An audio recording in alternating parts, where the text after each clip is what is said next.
Welcome to today's webinar, Best of the Symposium, Industry 4.0. During today's presentation, attendees will be in a listen-only mode. If during the program you would like to submit a question, please use the chat pod located in the lower left-hand corner of the screen. Type your question in the box at the bottom and click Send. If you have technical difficulties, you may contact the help desk at 1-877-297-2901. Once again, that's 877-297-2901. And now I'm going to turn it over to Magali Flores. Thank you for that introduction. Good afternoon, everyone, and thank you for joining us for this Best of the Symposium webinar titled Industry 4.0 Roadmapping Emerging Technologies. Today we will be broadcasting a presentation originally recorded at the 2018 Campbell Institute Symposium in Charlotte, North Carolina. In this presentation, you will learn about how EHS leaders determine what is ready to implement now and what is 10 years for making a true impact in a world with ever-evolving technologies. Following the recorded presentation, we will host a live Q&A session with presenter John Dizer of the Dow Chemical Company. If you have any questions for him, please type them in the chat box during the presentation. With that, I hope you enjoy the presentation. Let's get started. I want to kind of dive in now and introduce our first three speakers who will be speaking to the topic of Industry 4.0 and the Internet of Things. I'm going to start off by introducing David Metcalf. Forgive me, my aging eyes require a little bit more light. David is co-founder of Verdantix. They founded Verdantix in 2008 and leads the firm's research and advisory work on EHS technologies, which covers software, systems integration, wearables, hardware, and drones. Prior to Verdantix, David was Senior Vice President at Forrester Research and Head of Analysis and Forecasting for BT. He's been a research fellow at Harvard Law School and a research associate at the Harvard Business School. He also holds a PhD from Cambridge University in game theory and decision analysis. David, welcome. Come and join us. Our next contributor is Laurie Ambrose. Laura is currently Global Director of Environmental Health and Safety Operations and is a member of the operations leadership team for Dow Chemical. In her role, she's responsible for directing EHS operations across the company, including 188 manufacturing sites in 36 different countries. Laura serves on the steering committee and the advisory committee of the National Safety Council's Campbell Institute, and she holds a Bachelor of Science degree in Chemical Engineering from Iowa State University. And the one thing I'm going to add that isn't on my bio introduction is Laura was just telling us at the table in the table discussion just now about a very interesting program they recently implemented at Dow, which is called Save the Frog. And Save the Frog is about, it's a safety program. And I'm going to say no more than that, but it means you'll all be approaching Laura later to find out what it's about. Laura, please come and join us. Let's take a seat for a minute. And finally, John Dizer. John, there you are. John is the Director of EHS Expertise for the Dow Chemical Company. In his role, he's responsible for Dow's management systems related to preventing occupational injuries and illnesses. During his 27 years at Dow, he's held roles in research and development, in manufacturing, and in EH&S. The last 19 years have been in EHS in a variety of site, business, and corporate roles. John is a current member of the American Society of Safety Engineers. And John, welcome.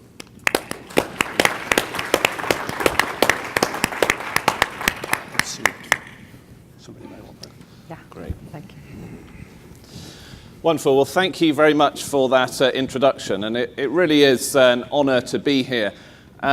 It's special for me in a number of ways. Firstly, because this is actually the first time I've been to North Carolina. And that means I've been to 27 states in this wonderful country. So I realize I may sound like somebody who's walked off the Downton Abbey set.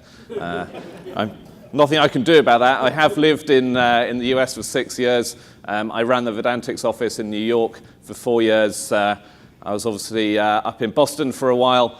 And then I became a real American because I moved to Jersey. And I went to Jets games once. Awful. Okay, so what I'm going to talk about today is what Industry 4.0 means for you.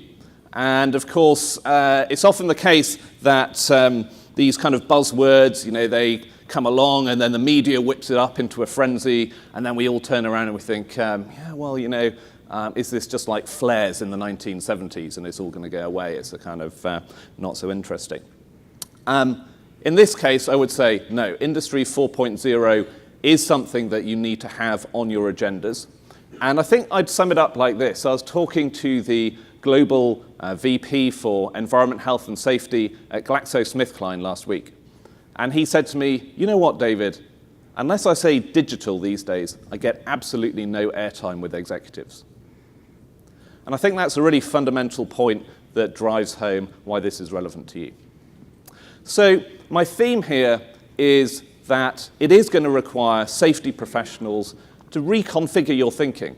It is a revolution that is taking place in the way many organizations operate. And this is going to affect things about technology, about equipment, and of course, about people. So let me answer these 3 questions for you. And before I get into this first section, I would like to say all my slides have been approved by the Campbell Institute, and you'll see why I'm saying that later on. Why is this relevant for you? It's probably not something you're looking at day to day, but what are the factors making it relevant, and how should you really engage with this topic? Secondly, well, what does that mean? What should you be doing about it? And then finally, and this really kind of ties into the whole theme here of the future of EHS, how do you build out a technology roadmap? What are the things you should be thinking about? And this has typically not been part of the curriculum of people in safety roles. Well, the 4th industrial revolution, of course, builds on the first 3. And fundamentally, what it is about is the combination of digital technologies with cheap communication technologies that are then embedded in physical equipment. So whether you want to call that cyber-physical systems or Internet of Things is another term that relates to this. And you can see firms like Rolls-Royce, like GE with their digital division, like Caterpillar. They are all doing this. Caterpillar has invested in Airware, one of the drones providers. So there's a lot of thinking in the industrial world around, how do we capitalize on this? So just to be really explicit about it, the reality is these are technologies you are already using. And I think that quick poll that we just did on Slido proves the point. You're using mobile apps, and you can think of that as part of Industry 4.0 because it's cheap mobile devices, internet connected, that then are maybe connecting with, you've scanned a chemical drum, for instance, and that data taps into an online database with a safety data sheet.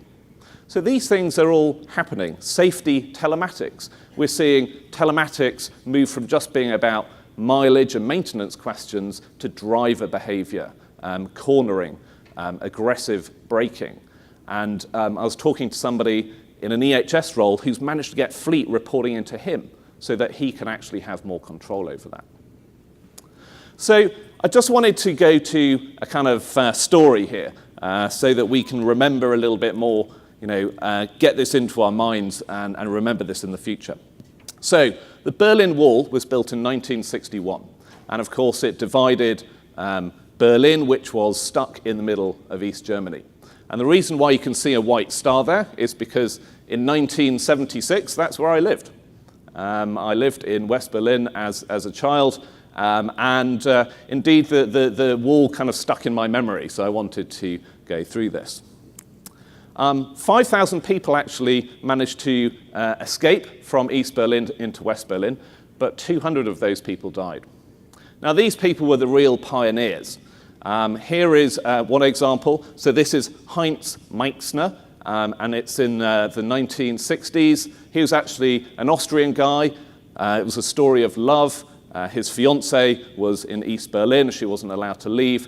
and so he had this, I think it's an Austin Healey Sprite, a British sports car, and he cut, you can see the top of, this isn't actually a photo of when he was going through, of course, this is a recreation of the event, and he drove through Checkpoint Charlie on a cold winter's morning, and what really impressed me about this guy was he even had his mother-in-law in the boot.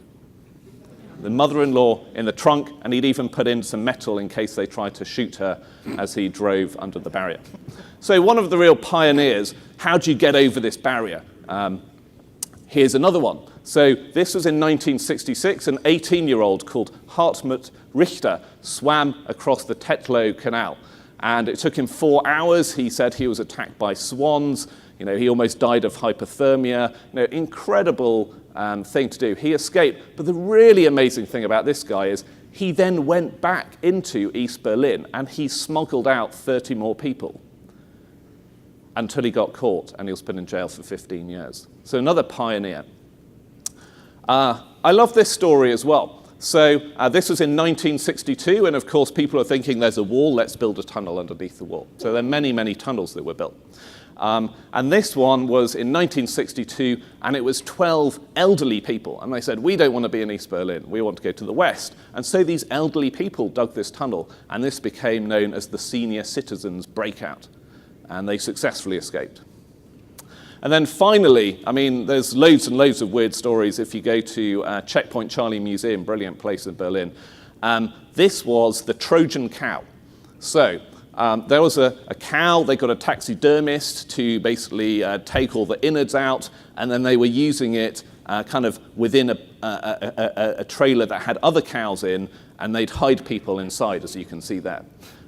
So they managed to get a couple of people out, and then Angelica, another love story, she'd fallen in love with somebody who's a Westerner who'd been allowed to be in East Berlin, but then the guards actually rumbled them because they'd seen this kind of stodgy-looking, kind of funny cow before, and so she got caught. And the two guys who she'd pay the money to, they got put in jail, and she did as well, but then the West German government paid a ransom to get her out. So you're probably thinking, what does this have to do with us? Well, I'm getting there. So in 1989, New Year's Eve, David Hasselhoff, and I like the guy, I'm not super keen on his music, but he's a nice guy. David Hasselhoff had a song, Looking for Freedom, which was at the top of the charts in Germany, both East Germany and West Germany. So 1989. So here he is, David Hasselhoff. And I thought we could just listen to this song. And what I want you to do is tell me about the safety violations. 20 years ago, I was a rich man's son. I had everything that money could buy, but freedom I had none. I've been looking for freedom. Come on, the Hoff. I've been looking so long. Yeah. The Hoff.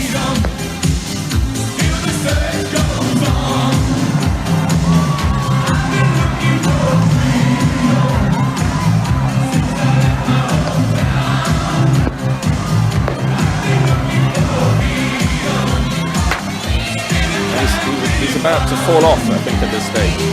I'll stop there. Oh, okay. So anyone want to shout out? Any safety violations there? Yeah, I like that. The jacket, yeah, the hair. Anything else? I mean, he's on a cherry picker suspended above this crowd. There's fireworks going off everywhere. You've got, people singing, sitting on top of a 20-foot high wall. But, that's a revolution, right? And so I want you to remember this. Industry 4.0 is the beginning of a revolution. Think about the Hoff. Because 6 months later, because of that concert, the Hoff kind of brought the wall down. And so you can see in June 1990, they actually started to demolish the wall. So let's think about it this way. Industry 4.0, it's an industrial revolution. It's like what happened in Europe, a velvet revolution. And you want it to be a velvet revolution for your organization so that you realize it's happening, and like the Hoff, you get in there and you say, I can see this is happening, and I want to be one of the people who's made history here. So it's digital technologies on the west, physical equipment in the east. But of course, it's fundamentally about people, the impact of this on people, and that's what we have to think about as safety professionals. So, what am I seeing right now in the research that we do at Verdantix? Well, to start with, and I'm sometimes amazed at how people don't look at this, CEOs are striking out digital strategies for their organizations. Any kind of industrial manufacturing firm is looking at this. But we're also seeing it in utilities. Of course, we're seeing it in oil and gas as well. The reality is we should be embracing this because combining information technology with operational equipment and operational technology can improve safety performance. Just think about sensors that monitor equipment performance, send out alerts in case there's a potential equipment failure. What we're also hearing is operational groups are going to be driving this agenda. So if you say, well, you know, Industry 4.0, we're not really the technology guys here, you could easily get left behind. And I've got some survey data which really clarifies that. A really important point as well that I think Debbie mentioned earlier on is about hiring. Do you really think that you can have the best performing safety organization if you are not embracing digital technologies, not embracing Industry 4.0? Are people going to want to come and work for you? The other good news is that many of these technologies are inexpensive. So some of them, we were just talking in our table at the back there about the $1,000 and $5,000 digital hard hats. Of course, that's not going to work in many situations. But there are many of these technologies, mobile apps, for instance. I was talking to a train operator in the UK. They spent $15,000 to develop their own incident management mobile app, and it's been amazingly useful for them. And then finally, there's this whole point about the impact of the fourth industrial revolution on how we work on processes and people. So let me move then into the implications of this for you. Well, we asked this question recently of 100 EHS professionals. And I was amazed to hear 36% of you, people in roles like yours, said, we think it's either very likely or likely that we will be absorbed into operational groups in the next 2 years. So you can see this kind of trend of technology is forcing safety and operations closer together. And part of that, I would say, is the Industry 4.0 trend. One of the other things that we've seen, and this is data that actually the New York Times pulled together from FEMA and the EPA, is there are new risks appearing. And of course, if you're able to better solve those risks with new technologies at a lower price point, that's going to make a lot of sense. So this is data about chemical plants that are at risk of flooding, partly tied into climate change and reflective of what happened during Hurricane Harvey. From our annual survey, we interviewed 382 EHS decision makers in 31 countries around the world. And what we heard was 65% of these people said, we're not really technology leaders. So I call these people the followers, so 53%. That's not bad, but you're not exactly saying we could lead on this. And then you have the laggards and the people at the bottom, the 3%, they're the heretics. They're saying, yeah, spreadsheets, solves everything. So let's get into the question about the workforce. And I think, 3 or 4 years ago, I would be at a conference like this, and people would say us and them. Us, the baby boomers, them, the millennials. So, let's try and not be like that. Let's just use some more neutral descriptors here. So, what's going on and why is Industry 4.0 tied into demographic changes? Well, we've just been doing a lot of studies on the digitization of training, competency, learning, and development. And we're seeing a huge change in how all of this has been delivered and will be delivered in the future. So micro-learning on mobiles, online video tutorials. So I spoke with one of the safety leaders at BASF, and he said when people retire now, they actually pay them for a couple of months to record video clips in each plant and then upload that into an online directory of videos so that new people coming in can actually see a video of that specific piece of equipment. Calendar-based training. So let's all, this week, all these people have to go for this training. But what we're hearing now is a near miss happens, let's say something with a forklift truck in a warehouse, and then a specific group of people who are at risk because that is emerging as a trend, have to go for some training. So it's triggered by a near miss. It's not just something that's slapped into the calendar. Augmented reality visors, I think we're starting to see this. There's a great video clip I think GE did where they're showing how quickly someone could solve a task with an augmented reality visor, which was showing them all of the technical detail they needed versus somebody who had to look at a paper manual. So that's a big improvement. And then, of course, drones coming into the picture. So, in the past, we'd have to get a rope technician. Of course, many of these things would be risky work. And what we're hearing is a lot of people are thinking, how can we use drones to stop people putting at risk, maybe on a body of water, an unstable roof, or looking at, for instance, storage. So I think there are real implications for you already. And you're already doing these things, but you maybe haven't pulled it all together in terms of what is the future of EHS in the context of Industry 4.0. So let me just finish up here with our pointers in terms of what we'd recommend you do. So firstly, I think you don't necessarily want to be the person in the Trojan Cow. You don't want to be the person driving through Checkpoint Charlie with your mother-in-law in the trunk at risk of being shot by the East German border guards. What you want to do is benchmark how you are investing in technologies and the scale at which you are rolling them out. Relative to your peer group. So, we had that poll of data just now. Mobile is obviously being widely used. Drones are being very widely used. And this is something that we track in our annual survey. And you can see here 382 respondents talking about, what is the scale at which they're using these technologies. But the thing that I've generally found has been missing, and this is what stimulated it, was that I spoke at 2 conferences a couple of years ago, and I asked for a show of hands. Don't worry, I won't call anyone out. Who in the room has got a written down EHS technology roadmap?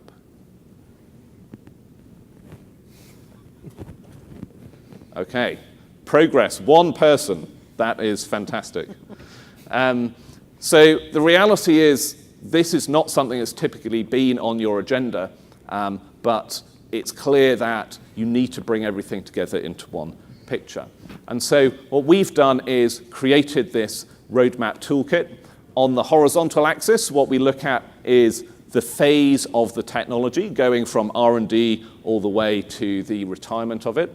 And on the vertical axis, we're looking at the value that it has delivered, what are the proof points. And so, kind of going back to my Berlin Wall metaphor, you probably aren't the people who want to be investing in active exoskeletons and augmented reality visors before they're really proven, because it's too expensive. You don't have time and the resources to work on this necessarily. So that's more of the kind of risky people swimming across the canal to escape East Berlin. But then you start looking at these technologies that are in the launch phase, and they're starting to be proven in terms of the value they deliver. It could be drones that are being used for mapping and remediation. It could be some simple wearable sensors that are an upgrade on some of the older sensor technology. And then when you look at things in the growth phase, if you're not using these, this is where the benchmarking comes in. You should be thinking, wow, we're really falling behind our peer group. We actually could be doing a better job as EHS professionals by using more of these technologies. And then if you're kind of stuck using all of these older technologies, that's obviously a big warning sign. You're still doing your air emissions data in Excel. You still got these clunky Lotus Notes systems that you're using for workflow, or you're relying on SharePoint to gather all of your data into one place. And of course, we know this is still going on, but it's something that you really have to say, well, let's look at the left-hand side of this, because that is going to help you make better decisions on your technology. And it's not just EHS technologies, so we also have a study coming out looking at operational risk technologies. So looking at barrier risk software, looking at software for process safety, asset integrity, and so on. And this helps, again, understand this convergence between EHS and operations that we believe is going to be pushed forward by Industry 4.0. So let me close on the fact that you should be like the Hoff. Think of the Hoff as your leader on this. He saw what was going to happen in East Germany. He saw that the Berlin Wall was coming down, and he got 500,000 people together for his concert. Yes, he had a terrible kind of attire on. The song wasn't too bad. But let's just remember, he's had a book written about him. Did David Hasselhoff end the Cold War? With that, thank you all very much indeed.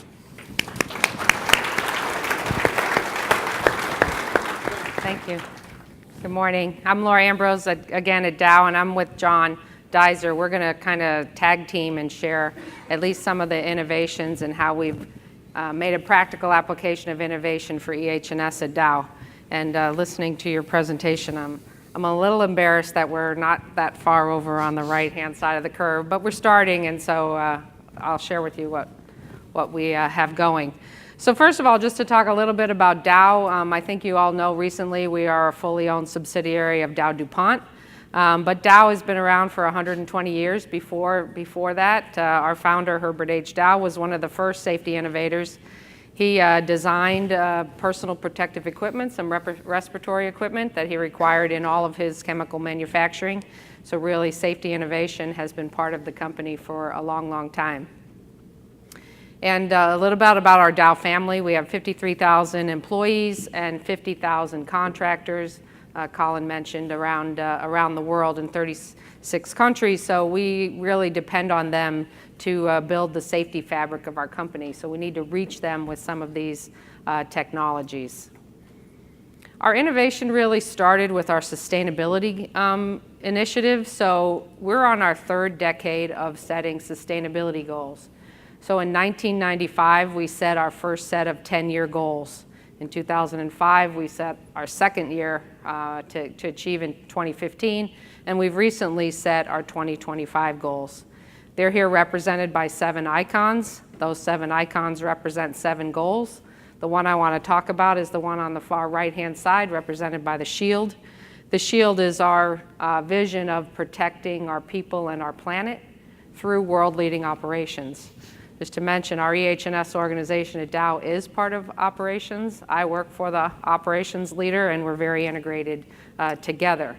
But the goals that were set in the SHIELD goal are things like real ambitious goals, like reaching best-in-class injury and illness performance, or reducing our waste intensity by 20%, or reducing our water intensity by 30%.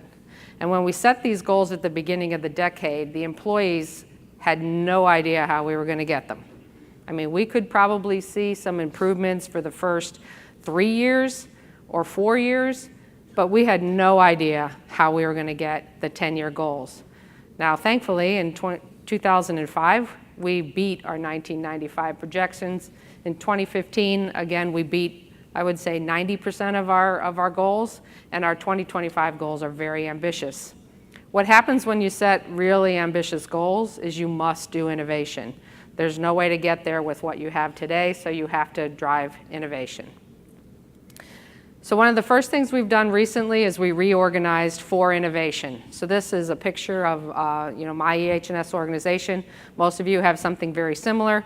You have your regional delivery folks that are really out in the plants, out in the field, coaching and teaching folks every day.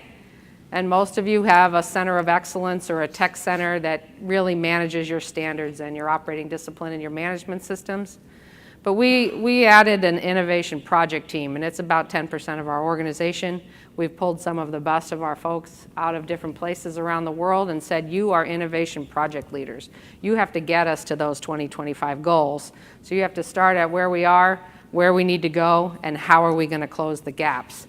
Some of those folks are here in the room, so if you want to talk to some of those at the break, they'll be happy to share their projects. But we organized around it, and what the project leaders do is they really focus on what kinds of things do I need to add in order to close these gaps. So we look at things like either eliminating life-critical work. John's going to talk a little bit about how we've eliminated 700 confined space entries last year by using drones and robots, saving over tens of thousands of man-hours in those confined space entries. How do we eliminate elevated work? How do we eliminate hydroblasting? So we have our life-critical standards. We work on either how do we eliminate them or how do we add layers of protection to protect people from those hazards. We're looking at building health and resiliency into our employees. We know that healthy people are safe people, so we work on things like fatigue and resiliency. We want to simplify our work processes and take humans out of harm's way. So another layer of protection is to take folks away from the hazards. And then lastly, we're looking at next generation behavior management in order to bring neuroscience into behavior management, and that's helping us a lot. So once we had our team and our project team together and their responsibilities, core responsibilities, we looked at an innovation project pipeline that's represented by the icon on the top of the slide. We have a database where we can gather ideas from around the world. Of course, everybody has great ideas, but we sort and filter and talk about effectiveness and ease of implementing those ideas. And we come out with the couple of innovative ideas that we want to launch. And because we're so integrated into the operations organization, we know we can't launch everything at the same time. You know, the management of change through these technologies takes time. And so we've created what we call a life technology plan. There are some technologies that are still in the incubate phase, where they're closer to R&D and how is it going to work. There's some that we're already building management systems around them and standards, and what are the safety standards around aerial lifts. And then there's some that we're launching and saying, let's get these implemented into the plants, and we use our delivery organization to implement them worldwide. So John is going to talk a little bit about some of these projects. It's just shown on the bottom as our life technology plan, and he'll be able to share some of the technologies we're using. John. Thank you, Laura. So I'm going to try to go through a few slides to give you a little bit of a practical perspective on what we've put into play. Some of these slides you'll look at, like Laura said, they are more in the proof of concept phase for us. So they might be in existence at a few of our sites, and we're trying to trial that technology in different areas. Some of them, they're very widespread, and so we use them across the company at Dow. As she said, we're using robots and drones here. You see several pictures of that to eliminate what we call life-critical work. So robots, Laura mentioned, confined space entry focus for us. We've actually set a goal that we want to eliminate confined space entries from our company by the year 2025. And we have many thousands of them that go on every year, tens of thousands probably if we had to actually count them all. So an elimination last year of over 700 is a small step, but it is a step moving in that direction. We've also utilized them for aerial inspections, looking at elevated work elimination, submarines, eliminating diver activity. So just a fleet of robots that we're trying to get more and more involved in our day-to-day operations. You heard David talk about proximity detection. So we've utilized sensors in a variety of heavy equipment applications, different types of technologies. Some technologies serve different environments better. So radio frequency might work better in some cases, microwaves, smart cameras, lots of different types of technologies. We've put them on heavy equipment, excavators, for example. We put them on forklifts. We're trying to get to a point at which it is very difficult to, maybe hopefully one day impossible, to run over a person with one of these pieces of equipment. And that's really the target for us. Thinking back about where we're trying to go, Laura mentioned our 2025 goals. For us, innovation is all about let's not lose another life. Let's not have another debilitating injury because of the operations at our facilities. So that's built into that innovation pipeline process that she showed you that graphic of, to try to figure out which projects we want to move forward on. On the right-hand side, you'll see a picture of an aerial lift basket, and we've had several incidents regarding those. We're trying to get anti-crush technology furthered to the point at which that's standard technology. Today, you might see that on some of the forklifts that occur at your sites. Most of that technology is around trying to give some sort of audio signal, if you will, to the operator. We're trying to get the technology proven, and we've got some proof of concept now working in our facilities, working with companies like JLG and Genie, to try to get that more involved with the telemetrics of the device. So the device will not just warn, but it will stop, it will slow down, and it will even back up, taking control of the aerial lift from the operator. As you can imagine, there's a lot of issues that you need to work through that, but we strongly believe unless we help push the organization in that direction, it's not going to go on its own. Rope access was mentioned by David. This was certainly one of our earlier, I'll call it innovations. We didn't come up with any of these innovations. We see them out to help solve a problem that we have, and we pull the technology inside the company in one form or fashion. In this particular type of technology, it's eliminated countless thousands of scaffolds that get built. And think about the amount of scaffolding that you yourselves use in your organizations. Elimination of the building, the dismantling, and the injuries that come along with that. Okay, so we can do an awful lot of inspection work, an awful lot of thickness checks, painting, insulation work. And it's not just a neat way to do work.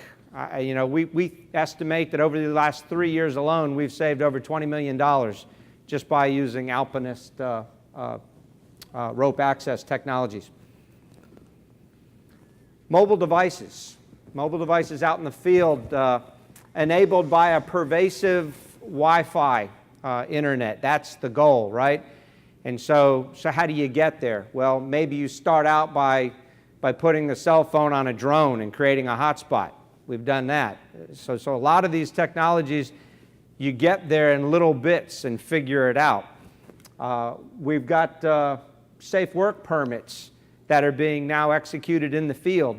So our operators that would typically be in a permit office or a control room, the workers would come to them, they would go over the details of the job, they'd go out in the field, walk out the job, come back into the office, write through the permit, both parties would sign and issue it, then go back out and get the people to work.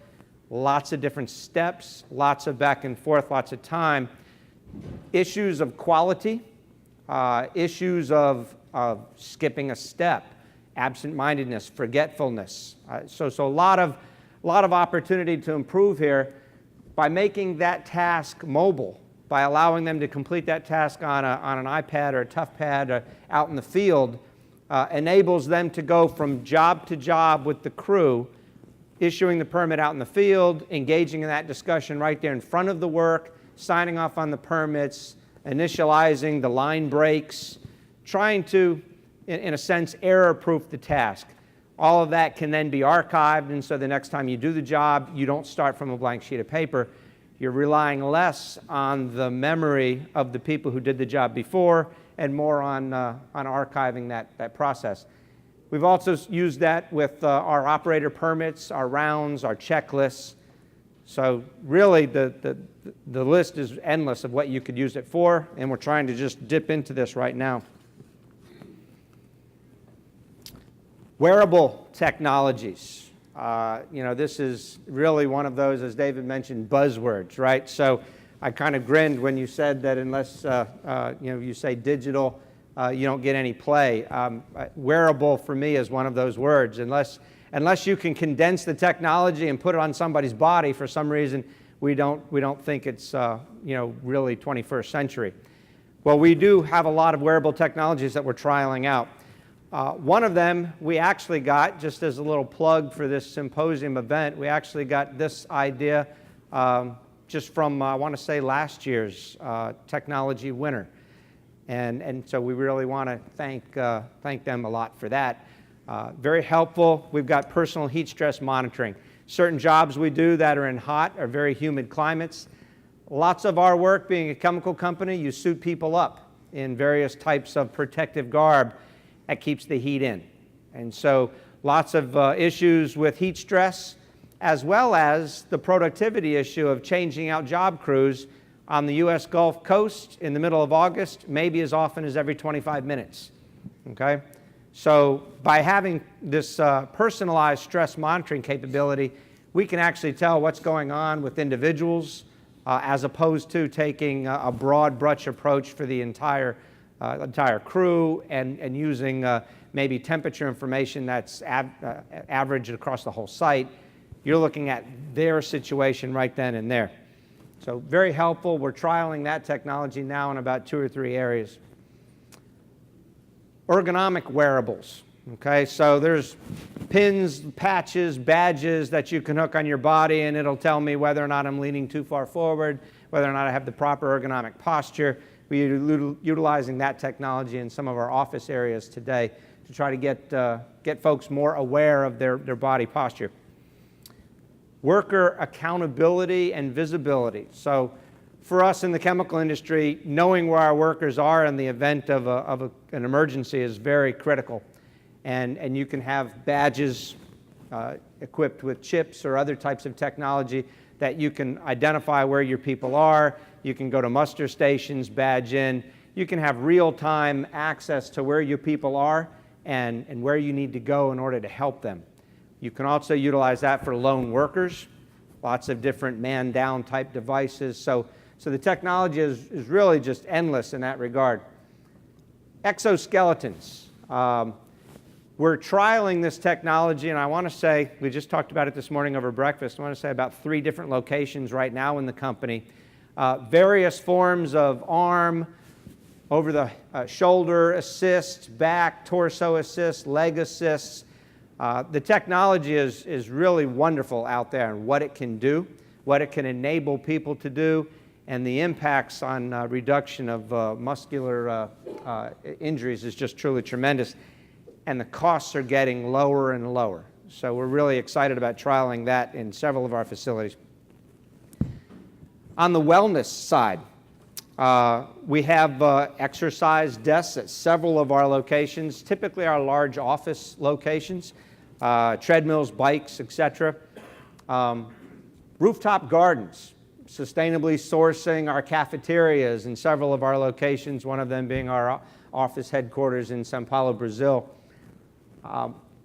Flight deck cranial helmets, helmets that are in use on aircraft carriers, high noise environments in excess of what double hearing protection would enable you to use.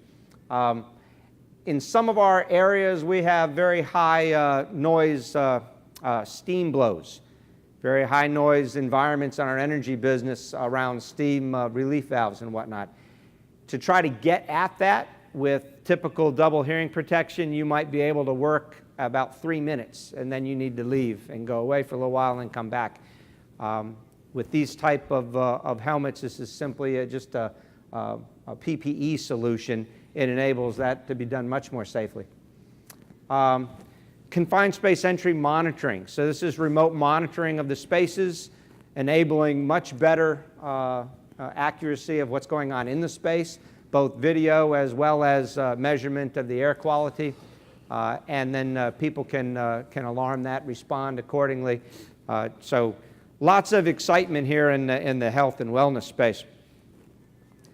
Vehicle telematics. This is an area where we're utilizing in our fleet. We don't have a very big fleet in Dow. It's roughly about 5,000 cars, mostly attached to all of our sales drivers. However, we have a much larger number of pickup trucks on every one of our sites for the operators to travel around on the site, go through their rounds and whatnot. We're starting with the sales fleet. They drive much more of our miles, and we're putting telematic devices in all of those. Those are hooked into apps, and so that raises driver awareness. And we heard David talk earlier about the advantages of that, both from make the driver aware of their driving habits that right now they may not be fully aware of. It enhances the quality of their driving. It enhances identification of their training needs. So some drivers may need a little bit more training in cornering or aggressive braking.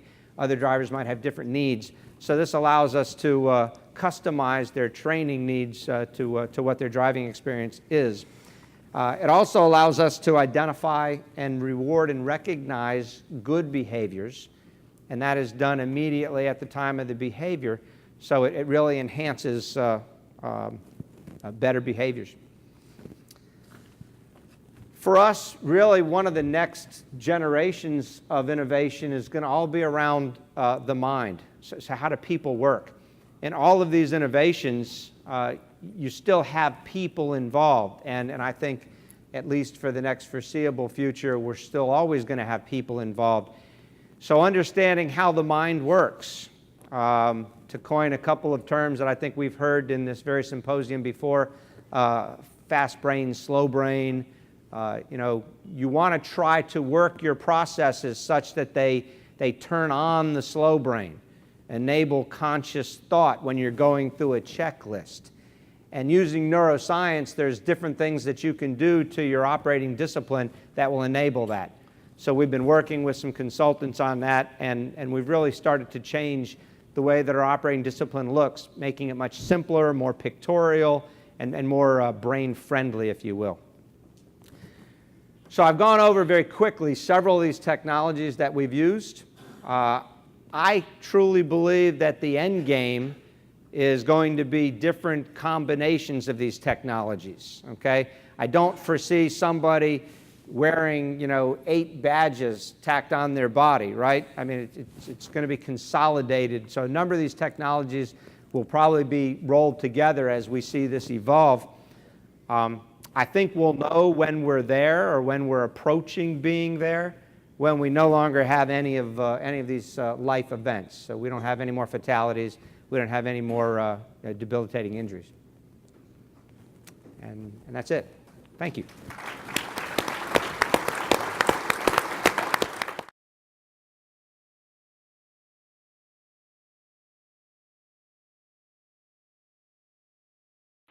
We're going to start our Q&A session now. Once again, if you'd like to submit a question, please use the chat pod located in the lower left-hand corner of your screen. Type your question in the box at the bottom and click send.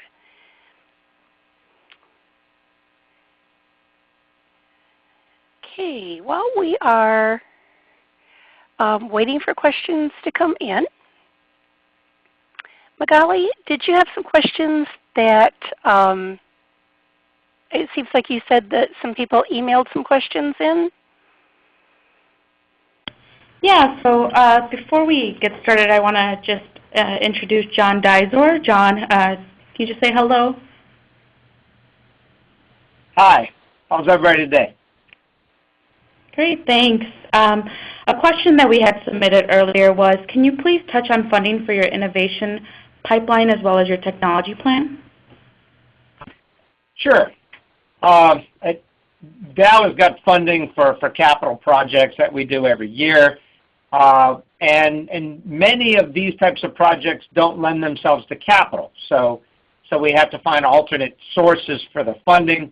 What we typically do is we typically partner with our businesses, and we try to get the businesses to fund some of these. Much of this technology is not that expensive. So a lot of the proof of concepts I can run out of my budget for $10,000, $20,000 or so. So we kind of fund it a little bit in-house in my own group, or we fund it through the businesses themselves, or we go back and we try to get corporate funding of either capital or expense. But we're really about 3 years into it, and we're starting to develop a sense of exactly how much money that we need. Money is being earmarked in the businesses, but not we don't have a free-flowing spigot, if you will. Okay, we have some questions coming in. Yes, this video will be available. Magali, could you give the details of how they'll be receiving that recording and the slides?